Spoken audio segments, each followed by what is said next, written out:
Assalamualaikum warahmatullahi wabarakatuh. Hai Soli Soliha, bagaimana kabar kalian hari ini? Semoga tetap baik ya. Sebelum kita mulai, kita berdoa terlebih dahulu. Bismillahirrahmanirrahim. Hari ini kita akan belajar tema 6, subtema 1 dan 2 PPKN. Yang akan kita bahas pada pertemuan kali ini adalah yang pertama, manfaat keberagaman individu dalam bekerja sama. Keberagaman suku bangsa dan cita-cita, pentingnya persatuan dalam keberagaman.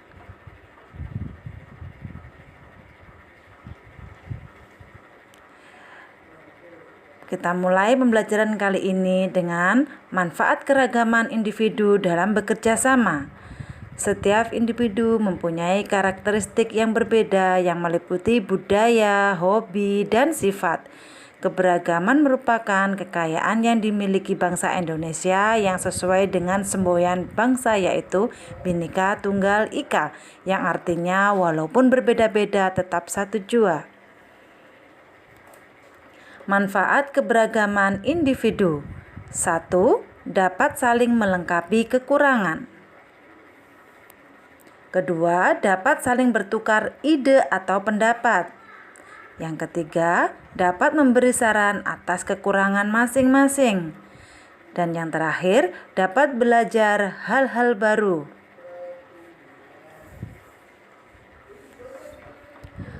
Contoh kerjasama dalam dunia pekerjaan. Salah satunya adalah dokter. Dokter membutuhkan kerjasama dengan dokter lain, tenaga kesehatan yang lain, dan rumah sakit untuk meningkatkan mutu pelayanan.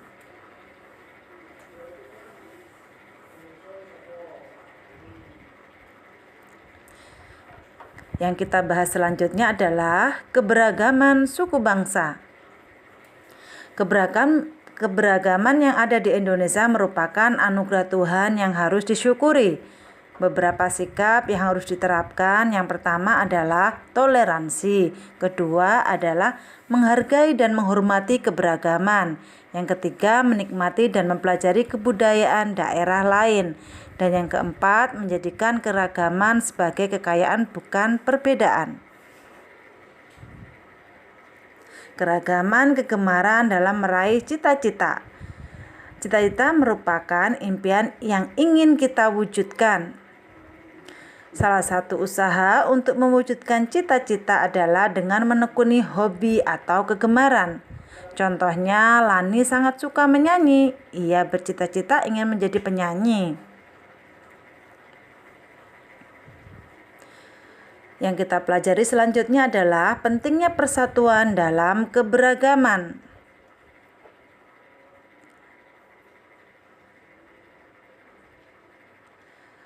Bhinneka Tunggal Ika telah menjadi jati diri bangsa dalam mewujudkan persatuan dan kesatuan. Semboyan ini diambil dari kitab Sota Soma karya Empu Tantular yang berarti berbeda-beda tetap satu jua. Berikut ini contoh sikap yang harus kita lakukan dalam mewujudkan persatuan dan kesatuan. Yang pertama, di lingkungan sekolah. Berteman tanpa membedakan ras, suku, dan agama. Kedua, mentaati peraturan sekolah. Yang ketiga, menghormati dan menghargai antar warga sekolah. Dan yang keempat, saling tolong-menolong. Yang kelima, menghindari bullying.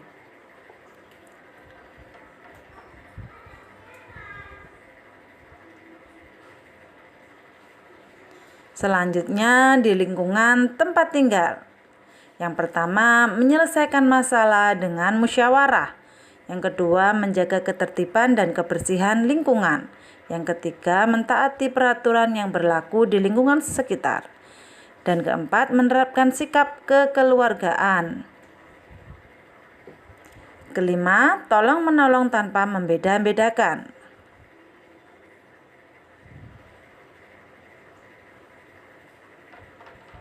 Keberagaman di lingkungan rumah.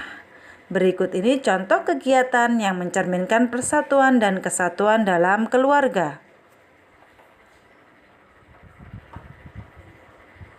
Yang pertama, bersama-sama membersihkan rumah. Yang kedua, saling membantu dalam mengerjakan tugas rumah. Yang ketiga, bermusyawarah menyelesaikan permasalahan. Yang keempat, bergotong royong merapikan taman.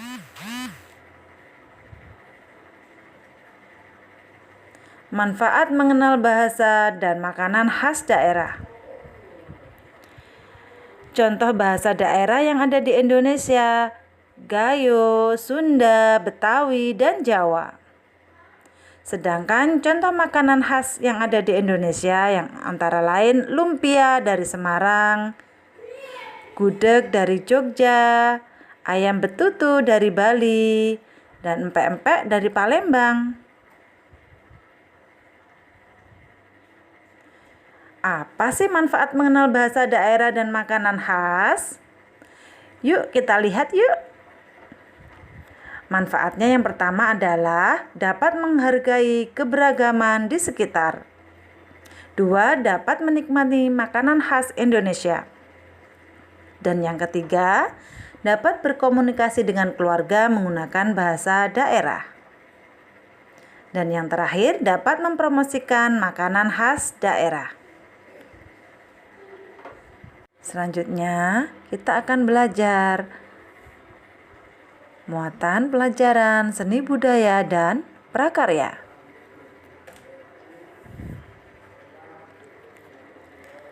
Menyanyi sesuai panjang pendek nada. Untuk bisa menjadi penyanyi hebat, kita harus menguasai cara bernyanyi dengan baik. Untuk itu, kita perlu mempelajari banyak hal tentang teknik menyanyi. Salah satunya ketukan. Ketukan adalah lamanya suatu nada dinyanyikan atau dibunyikan. Untuk menghitung nilai ketukan sebuah nada digunakan satuan ketuk. Dengan mengetahui ketukan suatu nada, kita dapat menentukan lamanya nada tersebut dibunyikan atau dinyanyikan.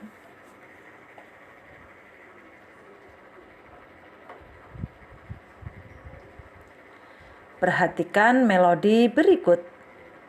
5, 7, 1, 2, 2. Nada sol memiliki nilai 4 ketuk. Dinyanyikan atau dibunyikan selama 4 ketukan. Nada si memiliki nilai 3 ketuk. Dinyanyikan atau dibunyikan selama 3 ketukan. Nada do memiliki nilai 1 ketuk, dinyanyikan atau dibunyikan selama 1 ketukan. Nada re memiliki nilai 2 ketuk, dinyanyikan atau dibunyikan selama 2 ketukan.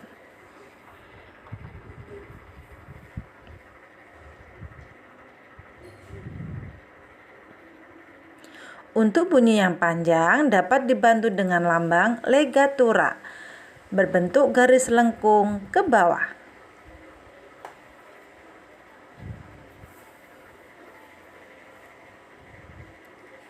Menjelaskan tempo dan tinggi rendah nada. Tempo adalah cepat atau lambatnya lagu dinyanyikan. Tanda tempo dalam lagu biasanya di bagian atas sebelah kiri. Tinggi dan rendah nada dapat diketahui saat kita menyanyikan lagu. Ada nada tinggi dan ada nada rendah. Perhatikan penggalan lagu berikut.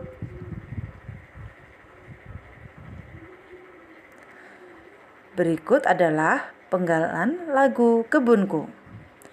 Tempo lagu ini adalah moderato atau sedang. Artinya, lagu ini dinyanyikan tidak terlalu cepat atau terlalu lambat.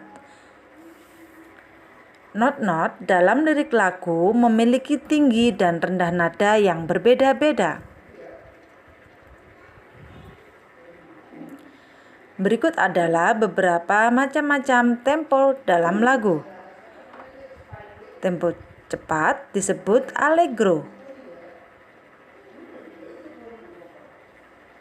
Tempo lambat disebut andante.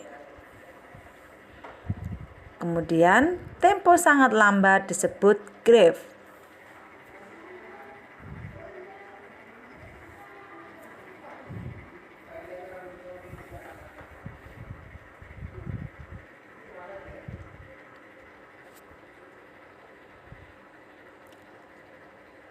Macam-macam tempo selanjutnya yaitu tempo sedang disebut moderato. Tempo seperti orang berbaris disebut marcia.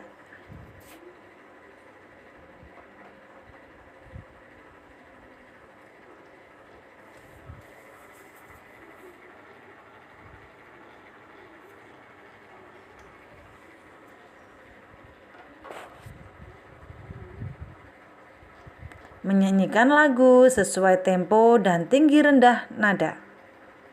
Pada pembelajaran sebelumnya, kita telah mempelajari tempo dan tinggi rendah nada. Jika lagu dinyanyikan sesuai tempo dan tinggi rendah nada, maka lagu akan terdengar merdu. Contoh, coba nyanyikan lagu berikut sesuai tempo dan tinggi rendah nada yang tepat.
Alhamdulillah, pembelajaran kali ini selesai.